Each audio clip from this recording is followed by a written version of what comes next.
सभी को जय मसीह की। आज हम 23 अक्टूबर के लिए एक बार फिर से देखेंगे परमेश्वर का पवित्र वचन, और हम सीख रहे हैं चंगाई की अद्भुत सामर्थ्य के बारे में कि किस प्रकार परमेश्वर का आत्मा हमें चंगा करता है। कल हमने देखा था मन की चंगाई के बारे में कि यदि हमें मन की चंगाई चाहिए तो उसके लिए भी जो परमेश्वर है वो हमें मन की चंगाई देता है, क्योंकि वचन बताता है वो खेदित मन वालों को चंगा करने वाला परमेश्वर है। और आज एक और बात को हम देखेंगे जब हम नीति वचन की पुस्तक उसका 4था अध्याय और उसके 20 पद से पढ़ते हैं 22 पद तक। हे मेरे पुत्र, मेरे वचन ध्यान धर के सुन और अपना कान मेरी बातों पर लगा। इनको अपनी आँखों की ओट ना होने दे, वरन अपने मन में धारण कर, क्योंकि जिनको वे प्राप्त होती हैं वे उनके जीवित रहने का और उनके सारे शरीर के चंगे रहने का कारण होती है। आमीन, हालेलुया।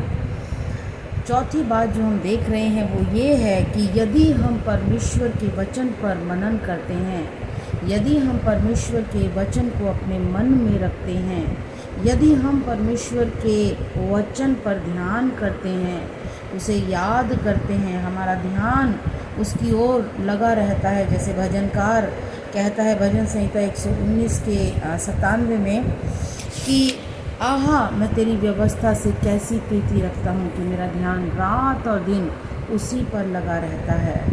जब हमारा ध्यान रात और दिन परमेश्वर के वायदों पर, परमेश्वर के वचन पर लगा रहेगा, परमेश्वर के वचन पर विश्वास करने के द्वारा, परमेश्वर के वचन का अंगीकार करने पर जब हम लगे रहेंगे, हमारा विश्वास हम परमेश्वर को दिखाएंगे मेरे प्रियो, तो परमेश्वर हमें चंगा करेंगे। हालेलुया। वचनों पर हमें मनन करना है, और वचन बताता है कि उसके वचन को हमें ध्यान धर के सुनना है कि क्या परमेश्वर के प्रकाशन हमारे पास पहुंच रहे हैं, कौन सी बातें परमेश्वर का जो पवित्र आत्मा है वो हमें सिखाना चाहता है।